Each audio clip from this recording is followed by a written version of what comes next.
Hi guys, welcome to முப்படை training academy. So இன்னைக்கு நம்மளுடைய PPL 4க்கு வந்துட்டோம். ஸோ இந்த மேட்ச் வந்து ரொம்ப இன்ட்ரெஸ்டிங்கா எடுத்துட்டு போறது ஆடியன்ஸ் ஆனா உங்க கையில தான் இருக்கு. டெஃபினட்டா நீங்க வந்து உங்களோட அவுட்புட்டை கொடுங்க. ஸோ ரொம்ப நம்ம பொறுமையா பார்த்துக்கலாம், பொறுமையா படிச்சுக்கலாம். டைம் இருக்குல்ல, நோட்டிபிகேஷனே வரலையே, இப்பயே படிச்சு என்ன வரப்போகுது அப்படின்னு சொல்லிட்டு இருக்கவே இருக்காதீங்க தயவு செஞ்சு.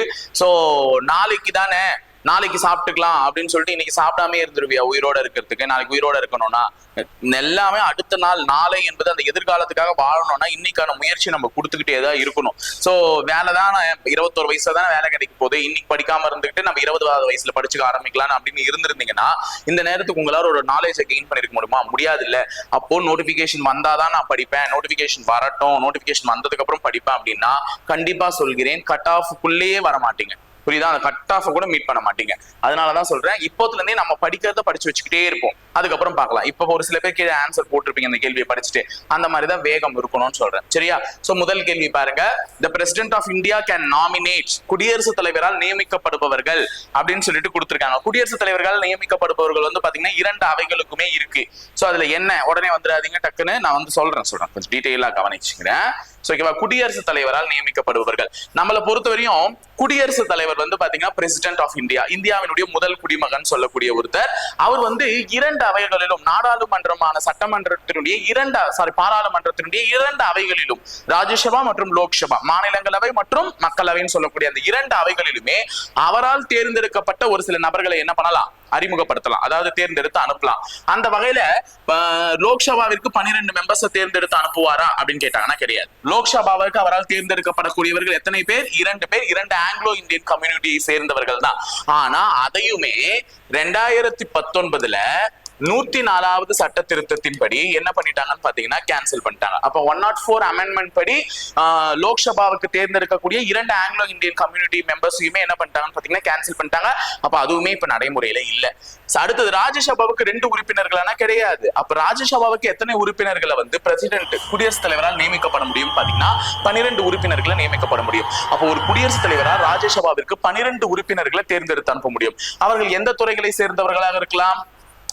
கலை, அறிவியல், அதாவது ஹார்ட் சயின்ஸ், பப்ளிக் சர்வீஸ் சொல்லக்கூடிய சமூக சேவை, அதே மாதிரி இலக்கிய துறையில ஏதாவது சாதனை படிச்சிருந்தா, லிட்ரேச்சர்னு சொல்லக்கூடிய இலக்கியத்துறை, இலக்கியத்துல ஏதாவது சாதனை படிச்சிருந்தா இதுல தேர்ந்தெடுக்கப்பட்ட ஜாம்பவான்களா ஒரு 12 பேருக்கு, அதாவது அவர்களும் வந்து வெவ்வேறு துறையை சேர்ந்தவர்கள் வந்து இந்த ராஜ்யசபாவில் அவர்களுடைய கருத்துக்களை பதிவிடலாம், அல்லது ராஜ்யசபாவில் நடக்கக்கூடிய விஷயங்களை வந்து என்ன பண்ணலாம், என்ஜாய் பண்ணி பார்க்கலாம். சோ அந்த மாதிரி ஒரு அங்கீகாரம் வந்து இந்த இந்திய குடியரசுத் தலைவருக்கு கொடுக்கப்பட்டுள்ளது. அப்ப ராஜ்யசபாவுக்கு 12 உறுப்பினர்கள். நம்ம இளையராஜா இருக்காருல, தமிழ்நாட்டை சேர்ந்த இளையராஜா அவர்கள் கூட இந்த கலை என்ற பிரிவின் கீழ் தான் இப்ப என்ன ஆயிருக்காருன்னு பாத்தீங்கன்னா ராஜ்யசபா உறுப்பினராக தேர்ந்தெடுக்கப்பட்டிருக்கார். சோ ராஜ்யசபா உறுப்பினர்கள் இருக்கக்கூடிய அனைத்து தகுதிகளும் அனைத்து இதுகளும் இவர்களுக்கு சலுகைகளும் இவர்களுக்கும் இருக்கும். இவர்களுக்கும் எத்தனை ஆண்டுகள் பதவி காலம்? 6 வருட பதவி காலம் தான். சரிங்களா? அப்ப ராஜ்யசபாவுக்கு குடியரசுத் தலைவராக தேர்ந்தெடுக்கப்படக்கூடிய 12 உறுப்பினர்களுக்கும் பதவிக்காலம் எவ்வளவு? 6 வருடங்கள். ஆனா ஒரு முக்கியமான விஷயம் தெரிஞ்சுக்கோங்க. இப்போ குடியரசுத் தலைவரை தேர்ந்தெடுக்கிறதுக்காக ஒரு மறைமுக தேர்தல் நடக்குமா?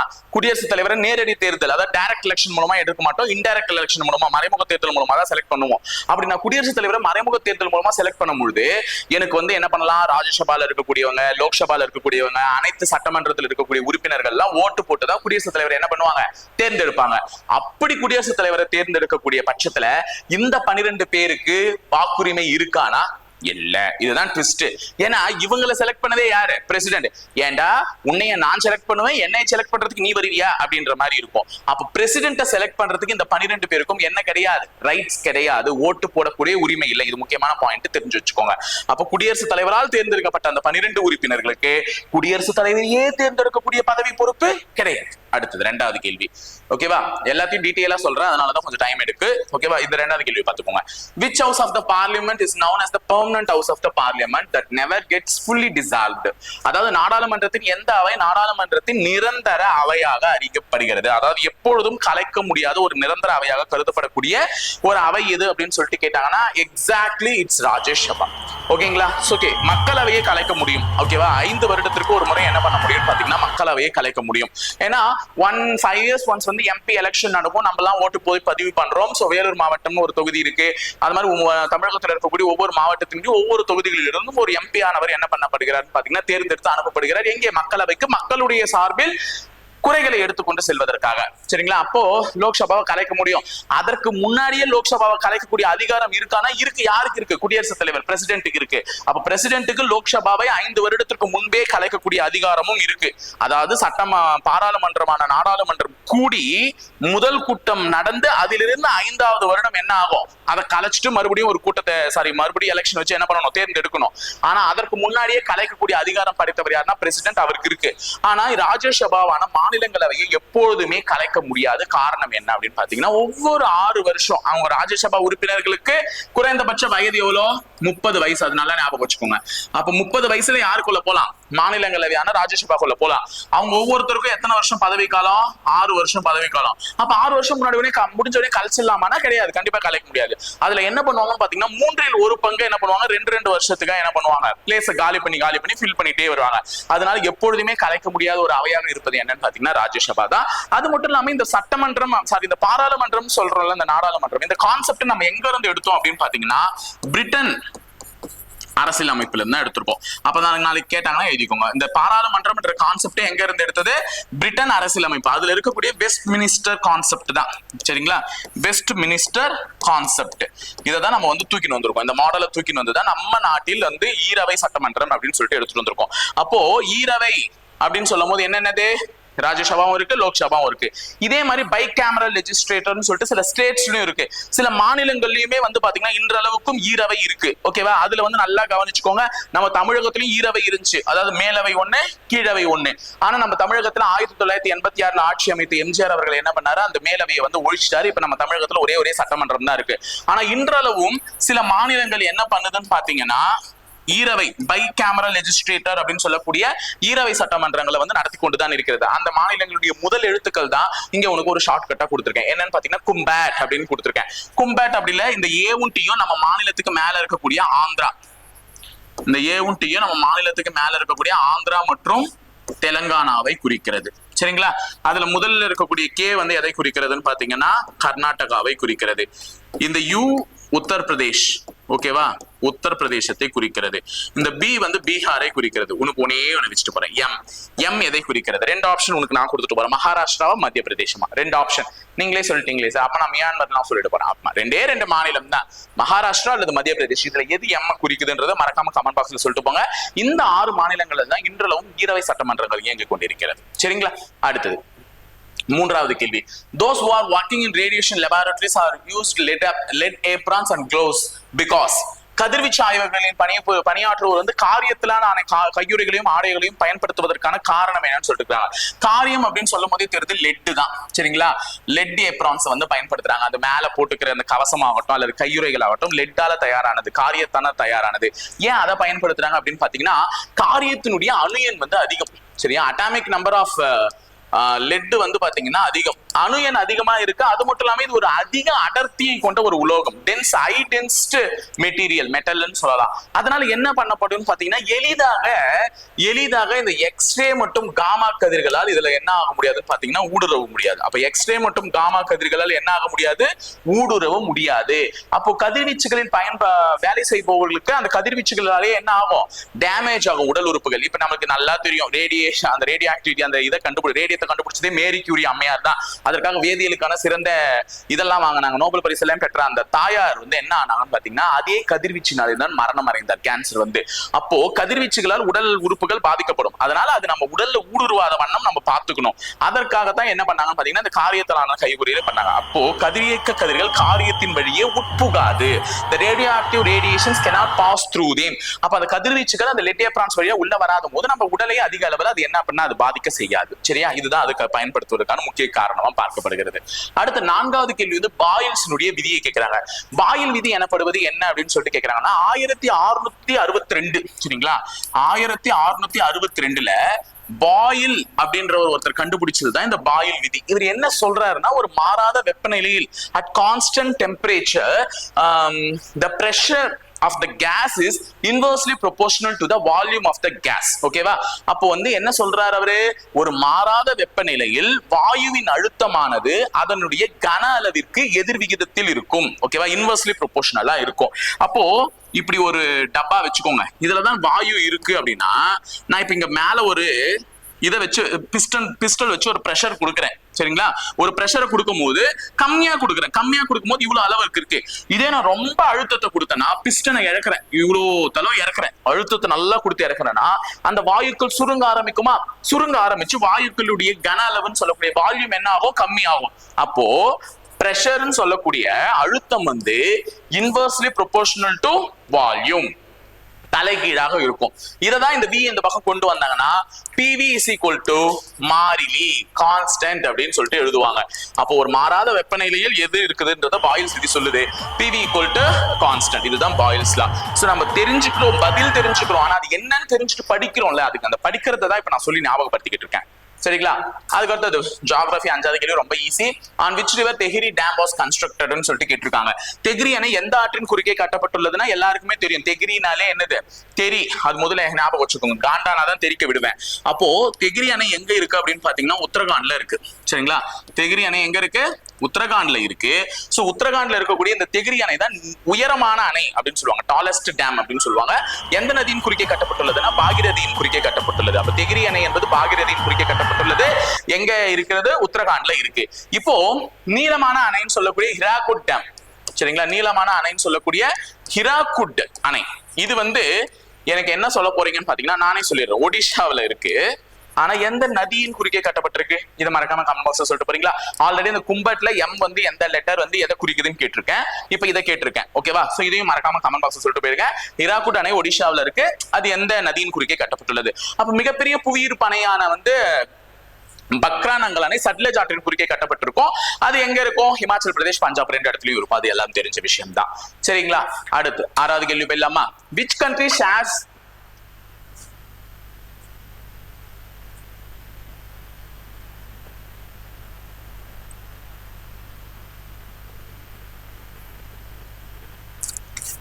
ஒரு கட்டு மட்டும் பண்ணிக்கணும். 6th கொஸ்டின் ஒரு மாதிரி நாக்குல ஏதோ வந்துருச்சு. which country shares its shortest border with India அப்படின்னு சொல்லிட்டு கேக்குறாங்க. குறுகிய நில எல்லையை இந்தியா எந்த நாட்டுடன் பகிர்ந்து கொள்கிறது? நம்மளை பொறுத்தவரை இந்தியா என்பது 7 நாடுகள். 7 நாடுகள் கூட என்ன பண்ணுதுன்னு பாத்தீங்கன்னா நில எல்லையை பகிர்கிறது. அப்போ நில எல்லைன்னு சொல்லக்கூடிய லேண்ட் லாக்டு, ஓகேவா? லேண்ட், நிலத்தின் மூலமாக இந்தியா பார்டரை ஷேர் பண்றது எத்தனை நாடுகள் கூட? 7 நாடுகள் கூட.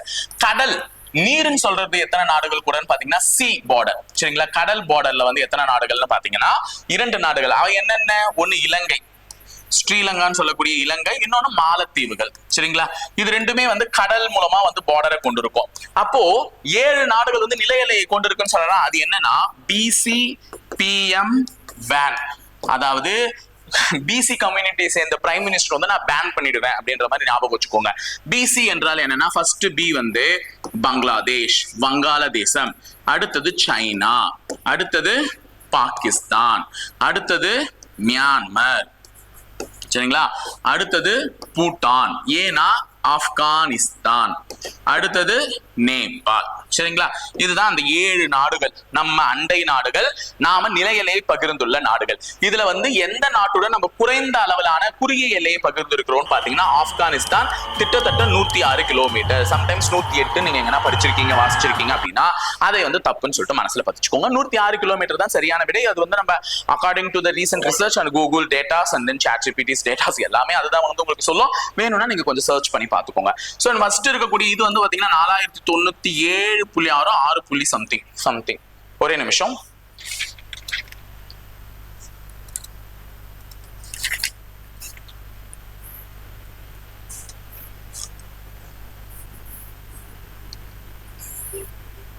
சோ ஃபர்ஸ்ட் வந்து பாத்தீங்கன்னா இந்த பங்களாதேஷ் வந்து பாத்தீங்கன்னா 4096.7. சரிங்களா? சோ 4096.7. சோ இது மட்டும் ஞாபகம் வச்சுக்கோங்க, இந்த பங்களாதேஷ் இருக்கிறது. அப்ப ஆப்கானிஸ்தான் குறுகிய எல்லையை பகிர்ந்திருக்கும், அதிகமான எல்லையை பகிர்ந்திருக்கக்கூடியது வந்து வங்காளதேசம் சொல்லக்கூடிய பங்களாதேஷ். சரிங்களா? சோ இதுதான். இப்போ உங்களுக்கு இதை தவிர வேற என்ன இருக்குன்னா வேற எதுவும் இல்ல இம்பார்ட்டன்டா சொல்றதுக்கு, இவ்வளவுதான். சரிங்களா? இதை ஞாபகம் வச்சுக்கோங்க. அடுத்து 7வது கேள்வி, ஜேம்ஸ் சாட்விக் டிஸ்கவர்ட் த பார்ட்டிகல் அப்படின்னு சொல்லிட்டு கேக்குறாங்க. ஜேம்ஸ் சாட்விக் கண்டுபிடித்த துகள் என்னன்னு சொல்லிட்டு கேக்குறாங்க. நம்ம எல்லாருக்குமே தெரியும் என்னென்ன கண்டுபிடிப்பாங்கன்னா, ஜே தாம்சன் அவர்கள் என்ன கண்டுபிடிச்சிருப்பாரு? எலக்ட்ரான் கண்டுபிடிச்சிருப்பாரு. அதே மாதிரி கோல்ட்ஸ்டீன் அவர்கள் வந்து புரோட்டான் அப்படின்னு சொல்லியிருப்போம். அப்ப ஜேம்ஸ் சாட்விக் என்ன கண்டுபிடிச்சிருப்பாரு அப்படின்னு பாத்தீங்கன்னா நியூட்ரான்களை கண்டுபிடித்திருப்பார். இவர் தான் யாருன்னு பாத்தீங்கன்னா ஜேம்ஸ் சாட்விக். கிட்டத்தட்ட 1932 தான் இந்த டிஸ்கவரியை பண்ணியிருப்பார். நியூட்ரான்கள் அப்படின்னு சொல்லிட்டு ஒண்ணு இருக்கு அப்படின்னு சொல்லிட்டு என்ன பண்ணிருப்பாரு? கண்டுபிடிச்சிருப்பாரு. அதற்காக 1935 தான் அவருக்கு என்ன கொடுத்திருப்பாங்கன்னு பாத்தீங்கன்னா இயற்பியலுக்கான நோபல் பரிசு. சரிங்களா? அப்ப இயற்பியல் பிசிக்ஸ்க்கான நோபல் பரிசு வந்து 1935 பெற்றிருப்பார். சரிங்களா? இது ஒண்ணு தெரிஞ்சுக்கோங்க. அடுத்து 8வது கேள்வி, which gas is responsible mainly for Taj Mahal turning yellow? Taj Mahal மஞ்சள் நிறமாக மாறுவதற்கு எந்த வாயு முக்கியமான காரணமாகிறது அப்படின்னு சொல்லிட்டு கேக்குறாங்க. நம்ம எல்லாருக்குமே தெரியும், நம்மளுடைய கெமிக்கல் பொல்யூட்டன்ஸ் அப்படின்னு சொல்லக்கூடிய சில விஷயங்கள் வந்து மழையாதான் பெய்யுது, அதுல எக்காரணத்திலயும் மாற்றம் இல்லை.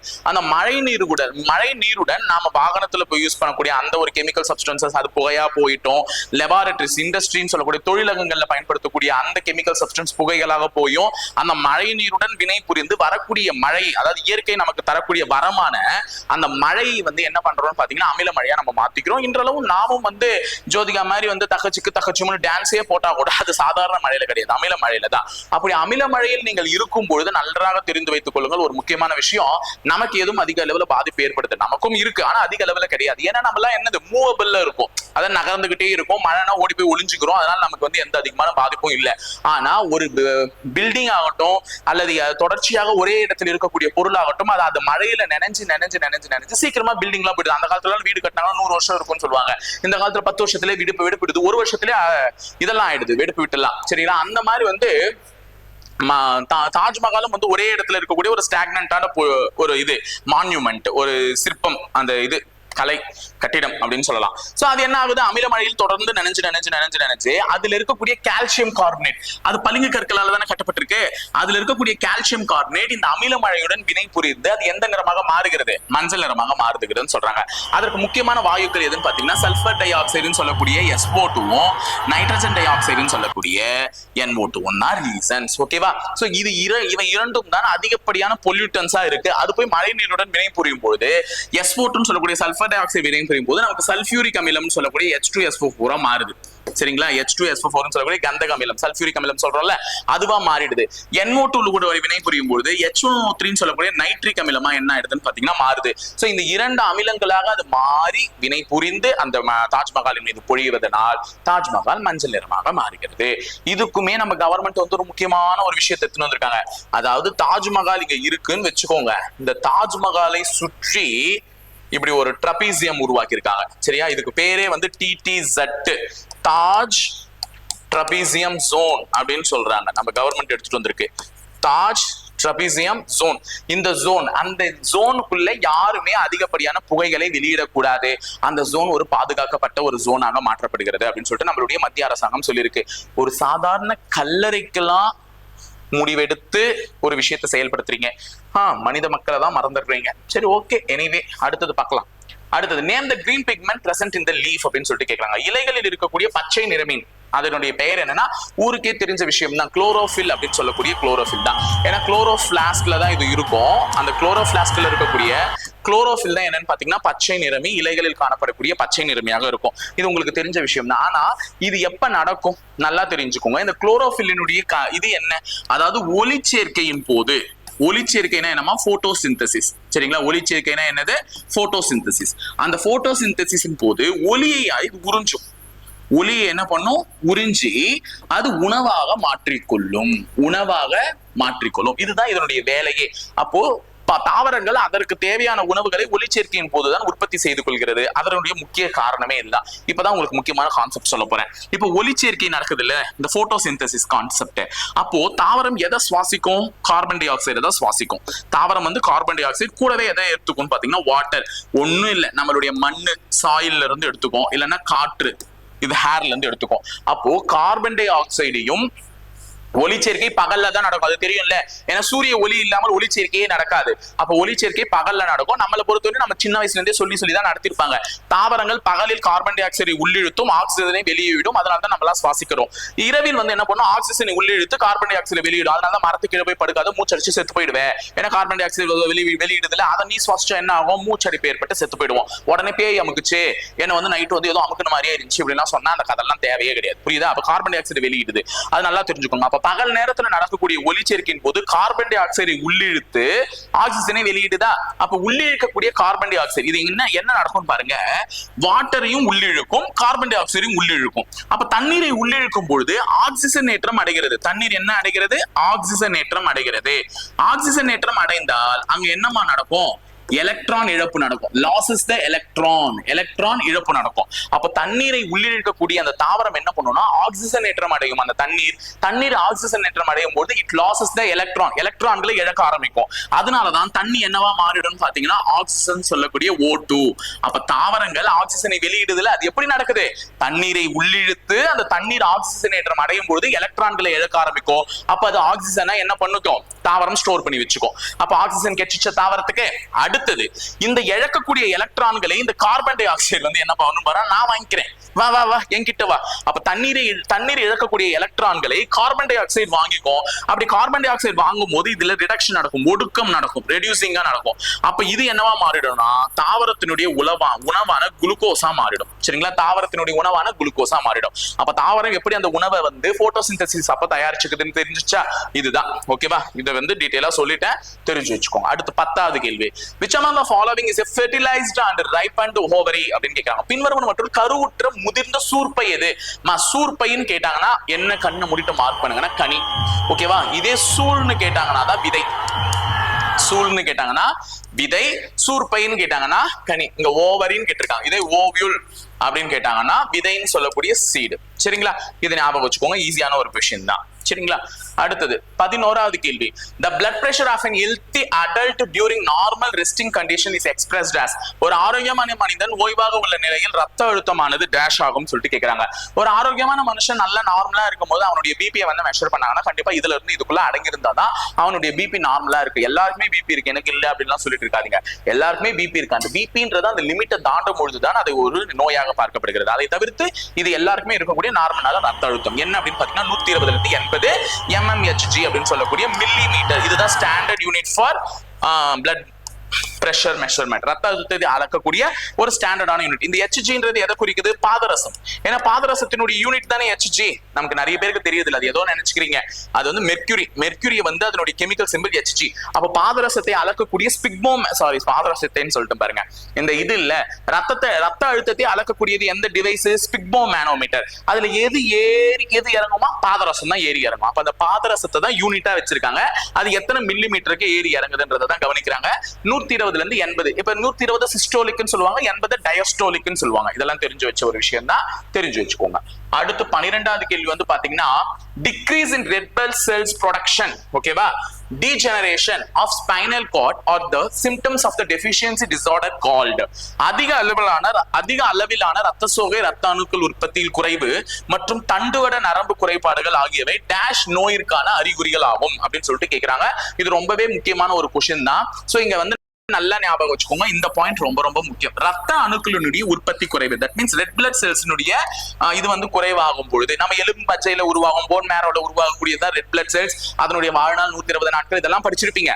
ஆனா அந்த ரத்த சிவப்பணுக்கள் என்ன ஆகும் பாத்தீங்கன்னா அதனுடைய உற்பத்தி குறையும் பொழுது நம்ம உடல்லையும் அதீத மாற்றங்கள் ஏற்படும். அதனுடைய முக்கியமான ஒரு குறைபாடு நோய் என்னன்னு பாத்தீங்கன்னா விட்டமின் B12 அப்படின்னு சொல்லுவாங்க. வைட்டமின் B12 இதனுடைய பேர் என்னது, கோபாலமைன் அப்படின்னு சொல்லுவாங்களா, அறிவியல் பேர் வந்து கோபாலமைன். சோ கோபாலமைன் அப்படின்னு சொல்லக்கூடிய விட்டமின் B12 டெஃபிஷியன்சி ஏற்படும். அதாவது அது வந்து அதிகப்படியான ரத்த சிவப்பணுக்களுடைய எண்ணிக்கை வந்து குறைய ஆரம்பிக்கும். அப்ப இந்த விட்டமின் B12 குறைபாடு ஏற்படும். சோ இந்த வைட்டமின் குறைபாடால் நமக்கு பெர்னிஷியஸ் அனீமியா அப்படின்னு சொல்லக்கூடிய உயிரை போக்கும் ரத்த சோகை நோய் உருவாவதற்கான வாய்ப்பு இருக்கு. ஏன்னா ரத்த சிவப்பணுக்கள் தான் குறையுது, அப்ப ரத்த சோகை நோய் உருவாகும்ல. அப்ப அனீமியா நோய், பெர்னிஷியஸ் உயிரையே போக்கக்கூடிய ரத்த சோகை ஏற்படுவதற்கான வாய்ப்புகள் இருக்கு, தெரிஞ்சு வச்சுக்கோங்க. சரியா? அடுத்தது 13வது கேள்வி, Dash became the first European power to establish trade link with India, இந்தியாவுடனான வணிக உறவை நிறுவிய முதல் ஐரோப்பிய நாட்டினர் யார் அப்படின்னு சொல்லிட்டு கேக்குறாங்க. நம்ம எல்லாருக்குமே தெரிஞ்சதுதான் 1498 வந்து பாத்தீங்கன்னா நம்ம இந்தியாவை கண்டுபிடித்து கோழிக்கோடுன்னு சொல்லக்கூடிய காலிக்கட் வழியாக, கோழிக்கோடுன்னு சொல்லக்கூடிய காலிக்கட், இங்கிலீஷ்ல வந்து காலிக்கட், அந்த கோழிக்கோடின் வழியாக இந்தியாவை வந்து அணைந்தவர் தான் ஒருவர். யார் அவரு? ஊருக்கே தெரிஞ்ச விஷயமான வாஸ்கோட காமா. இந்த வாஸ்கோட காமா எப்படி வந்தாரு? கோழிக்கோடின் வழியாக வந்துட்டாரா? அப்படி அவர் வரும்பொழுது அவர் தான் இந்தியாவை கண்டுபிடித்து வணிக உற்பத்தி, அதாவது ட்ரேடிங்க வந்து நாங்க வந்து டெவலப் பண்ண போறோம் அப்படின்னு சொல்லிட்டு முதல்ல இந்தியாவுக்குள்ள காலடி எடுத்து வச்ச மகராசன். சோ அவர் யாருன்னு பாத்தீங்கன்னா போர்ச்சுகீசியர்கள். அப்போ ஐரோப்பிய நாட்டினர் அப்படின்னு சொல்லக்கூடிய அந்த ஐரோப்பியால இருந்து முதல்ல எடுத்த உடனே நமக்கு வந்து பிரெஞ்சுக்காரர்கள் அவங்க எல்லாம் வந்து யார் வந்து முதல்ல இந்தியாவை கண்டுபிடிச்சு உள்ள நுழைஞ்சது 1498 இந்த போர்ச்சுகீசியர்கள் தான் நுழைஞ்சாங்க. அவங்க தான் வந்து ட்ரேடிங்க ஆரம்பிக்கவும் செஞ்சாங்க. அடுத்தது, in which district is Poolankurichi inscription found அப்படின்னு சொல்லிட்டு கேக்குறாங்க. பூலாங்குறிச்சி கல்வெட்டு கண்டெடுக்கப்பட்ட மாவட்டம் எதுன்னு சொல்லிட்டு கேக்குறாங்க. பூலாங்குறிச்சி கல்வெட்டு என்பது நம்ம தமிழர்களுக்கு சான்றுகளை மெய்ப்பிக்கும் வகையாக நிறைய கல்வெட்டுகள் வந்து என்ன ஆயிட்டு இருக்குன்னு பாத்தீங்கன்னா உருவாயிட்டு தான் இருக்கு. அதுல முக்கியமான ஒரு கல்வெட்டாக இந்த பூலாங்குறிச்சி கல்வெட்டு பார்க்கப்படுகிறது. இது எந்த மாவட்டத்தை சேர்ந்தது அப்படின்னு பாத்தீங்கன்னா சிவகங்கை. மீன்வாயில் நம்ம இன்னொன்னு கண்டுபிடிச்சிருக்கோம், அது என்னன்னு பாத்தீங்கன்னா கீழடியும் வந்து பாத்தீங்கன்னா அதே சிவகங்கை டிஸ்ட்ரிக்ட்ல தான் இருக்கும். சோ இப்பயுமே நிறைய கல்வெட்டுகள் வந்து தமிழர்களுடைய பெருமையை பறைசாற்றி கொண்டுதான் இருக்கின்றன. அதுல வந்து ஒரு சில கல்வெட்டுகள் கிடைக்கப்பட்ட இடமாக மயிலாடும் பாறை அப்படின்னு சொல்லிட்டு பாக்குறோம். ஒரு ரெண்டு விஷயத்த சொல்லிட்டு போறேன். மயிலாடும் பாறையும் மாங்குளம் கல்வெட்டும் சொல்றாங்க. இந்த மாங்குளம் கல்வெட்டு இதெல்லாம் ரீசெண்டா கரண்ட் அஃபேர்ஸ்ல அடிப்பட்ட கல்வெட்டுகளுடைய பெயர்கள். சோ மாங்குளத்துல கண்டெடுக்கப்பட்ட கல்வெட்டு வந்து தமிழர்களுடைய பெருமையை பறைசாற்றியது. ஆனா மாங்குளம் எந்த இடத்துல இருக்கு அப்படின்னு பாத்தீங்கன்னா மதுரையில இருக்கு. இதே மயிலாடும் பாறை வந்து எந்த இடத்துல இருக்கு அப்படின்னு பாத்தீங்கன்னா கிருஷ்ணகிரியில இருக்கு. சரிங்களா? கிருஷ்ணகிரி. அப்ப எந்தெந்த மாவட்டத்தை சேர்ந்தது அப்படின்னா கொஞ்சம் தெரிஞ்சு வச்சுக்கோங்க. அதுக்காக தான் இதை நடத்திருக்கேன். ஓகேவா?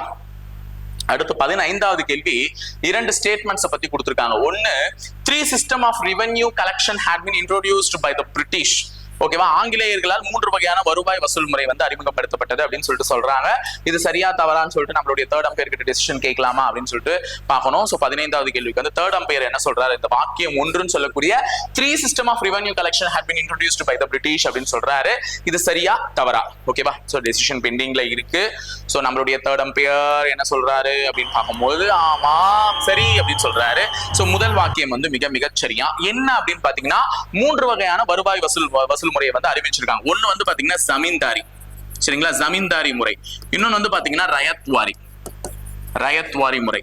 இன்னொன்னு வந்து பாத்தீங்கன்னா மஹல்வாரி. சரிங்களா? அப்போ ஜமீன்தாரி, ரயத்வாரி, மஹல்வாரி இந்த 3 முறைகளை வந்து அறிமுகப்படுத்தியிருக்காரு.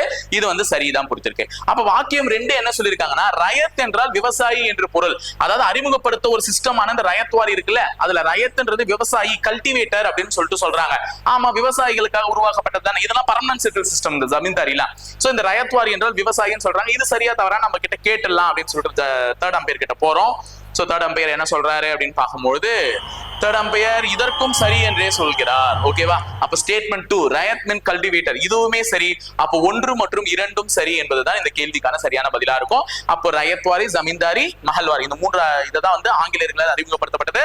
அதுல ரயத் என்றால் என்ன அர்த்தம்? விவசாயி, கல்டிவேட்டர் என்ற அர்த்தம். கரெக்டா புரிஞ்சுக்கிட்டீங்களா? அடுத்த 5 क्वेश्चन சைக்காலஜில இருந்து வரப்போது பார்க்கலாம்.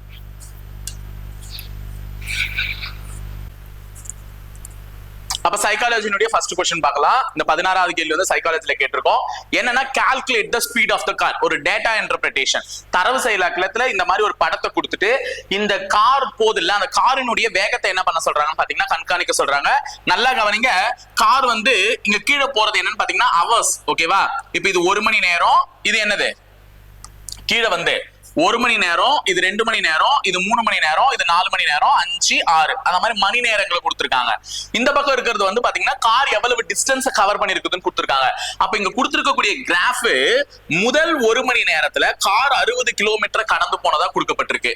2வது மணி நேரம் முடிவுல 120 கிலோமீட்டர். புரியுதுங்களா சொல்றது? முதல் 1 மணி நேரத்துல 60 கிலோமீட்டர் போன காரு 2வது மணி நேரம், அதாவது 2 மணி நேரம் முடிவுல எவ்வளவு கிலோமீட்டர் போயிருக்கு? 120. அப்ப எக்ஸ்ட்ரா எவ்வளவு போயிருக்கு? 60 கிலோமீட்டர் போயிருக்கு. அப்ப 60ல இருந்து இன்னொரு 60 கூட்டினாதான் 120. 3வது மணி நேரத்துல 180. அப்ப இன்னொன்னு எக்ஸ்ட்ரா எவ்வளவு போயிருக்கு? 60. அப்ப ஒவ்வொரு மணி நேரத்திற்கும் கார் 60 கிலோமீட்டர்களை கடந்து சென்று போய் கொண்டிருக்கிறது. இதுதான் நம்ம அவங்களுக்கு புரிய வச்சிருக்காங்க. அப்போ காரினுடைய வேகம் எவ்வளவா இருக்கணும்னா 1 மணி நேரத்திற்கு 60 கிலோமீட்டரை கடந்து சென்றிருக்கும். அப்ப ஆன்சர் வந்து 60 கிலோமீட்டர் per hour. அப்ப காரினுடைய வேகம் வந்து 60 km/h. சரிங்களா? அடுத்து 17வது கேள்வி ரொம்பவே சுலபமான கேள்வியா தான் இருந்தது. 16 17 வந்து பாத்தீங்கன்னா பிளட் ரிலேஷன்ல இருந்து கொடுத்திருக்காங்க. அதுல என்ன சொல்லிருக்காங்கன்னா R is the brother of ஏன்னு சொல்லிருக்காங்க. ஆர் என்பவர் வந்து யாருடைய சகோதரரா? ஏவினுடைய சகோதரர். அப்ப ஆறுன்ற ஒரு கேரக்டர் இருக்கு, அவர் வந்து ஏவினுடைய சகோதரர், பிரதர். சரிங்களா? பிரதர். அடுத்தது S is the sister of P. S என்பவர் P இன் சகோதரின்னு சொல்றாங்க. சரிங்களா? S என்பவர் P இன் சகோதரி. அப்ப S என்ற ஒருத்தர் இருக்காங்க, இவங்க யாருடைய சகோதரி? P இனுடைய சகோதரி. சகோதரி என்றால் என்னமா? சிஸ்டர். அப்ப மைனஸ் போட்டேன். அப்ப S என்பவர் P இன் சகோதரன், R என்பவர் ஏவின் மகன், சாரி ஏவின் பிரதர். அடுத்தது என்ன சொல்றாங்கன்னா A is the son of S. A என்பவர் S இன் மகன். இந்த S இருக்காங்கல்ல, இந்த S ஓட புள்ளதான் யாரு? ஏ, மகன் அப்படின்னு சொல்றாங்க, சன். சரிங்களா? அப்போ எஸ்க்கு 2 குழந்தை, ஒன்னு ஏ, இன்னொன்னு என்னது? ஆர். அப்ப எஸ் ஓட 2 குழந்தைங்க ஏ மற்றும் ஆர், 2 பேருமே ஆண் மகன்கள். அப்ப எஸ் தான் அவர்களுடைய தாய். ஓகேவா? இப்ப நமக்கு என்ன கேக்குறாங்கன்னா ஆரிற்கும் எஸ்ஸிற்கும் என்ன உறவு முறை? இதுல நமக்கு யாருடைய பாலினம் தெரியலன்னா பீனுடைய பாலினம் தெரியல, நமக்கு அது பிரச்சனையே கிடையாது. ஆனா அவங்க என்ன சொல்றாங்கன்னா ஆரிற்கும் எஸ்ஸிற்கும் என்ன உறவு முறை? How are is related to S ன்னு கேக்குறாங்க. அப்ப ஆர் வந்து எஸ்க்கு என்ன வேணும் அப்படின்னா எஸ்னுடைய பையன் தானே இவன், அப்ப மகன். ஓகேவா? சன். சரிங்களா? ஏ ஆப்ஷன்ல இருக்கக்கூடிய சன் தான் சரியா இருந்திருக்கும். சோ அதை ஒழுங்கா மார்க் பண்ணிக்கோங்க. 18வது கேள்வி ஒரு நல்ல கேள்வி, கடிகாரத்தை வச்சு கொடுத்திருக்காங்க. ஓகேவா? A watch reach 4:30 of the minute hand points east. In what direction will be the hour hand points? ஒரு கை கடிகாரத்தில் மணி 4:30 காட்டுகிறது. நல்லா கவனிச்சுக்கோங்க, மணி 4:30. சரிங்களா? மணி 4:30. அப்போ ஒரு கடிகாரம்னு வச்சுக்கோங்க, இப்படிதான் கடிகாரம் இருந்திருக்கும். ஓகே, கடிகாரத்துல இருக்கக்கூடிய டைம் தான் போடுறேன், வேற எதுவும் போடல. 4:30 மணியின் பொழுது பெரிய முள்ளான நிமிட முள் இங்கேயும், மணி முள்ளுன்னு சொல்லக்கூடிய சின்ன முள் நேர முள் 4லயும் இருக்கும். இதான் நம்ம 4:30. சரி, இப்ப மணி 4:30 ஆகுதான் கடிகாரத்துல. அப்படி இருக்கும் பொழுது நிமிட முள் கிழக்கு நோக்கி இருந்தால், நிமிட முள்னா எது? பெரிய முள்ளு. அப்ப பெரிய முள் எந்த திசையை நோக்கி இருக்கா? கிழக்கு.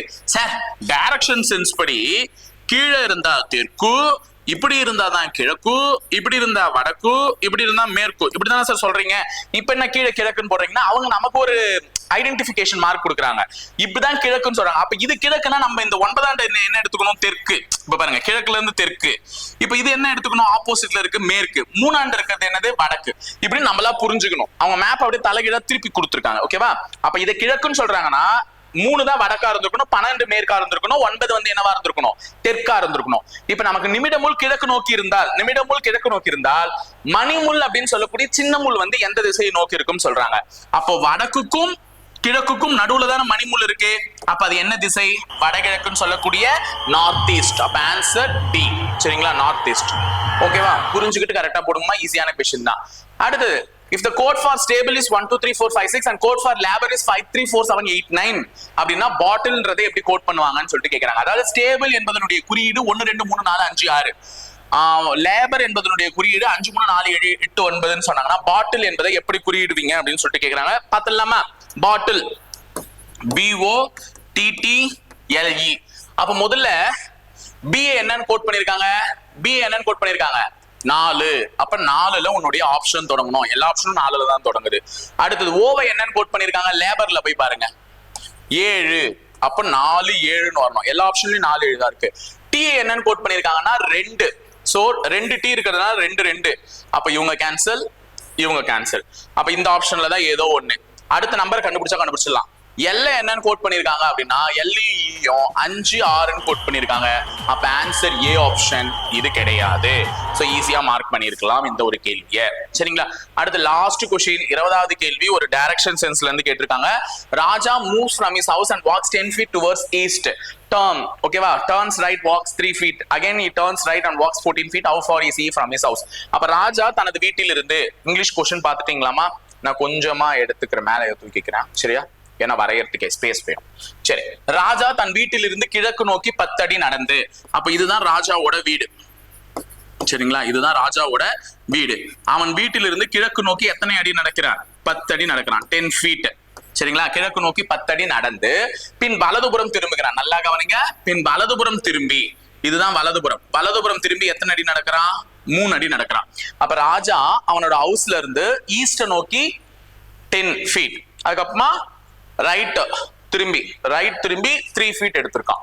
திருப்பியும் மறுபடியும் அவன் வலதுபுறம் திரும்புகிறான். மறுபடியும் அவன் வலதுபுறம் திரும்பி 14 அடி நடக்கிறான். எத்தனை அடி?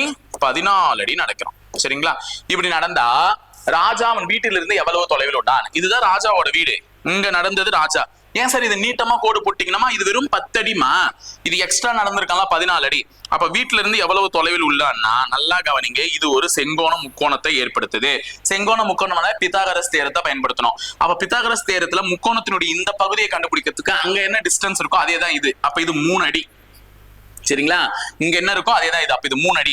அப்ப கீழே இருக்கக்கூடிய இந்த அடி என்னன்னு பாத்தீங்கன்னா 14 அடின்னு இருக்கா. அப்ப 10 அடியில 14 அடி போச்சுன்னா இது எத்தனை அடி? 4 அடி.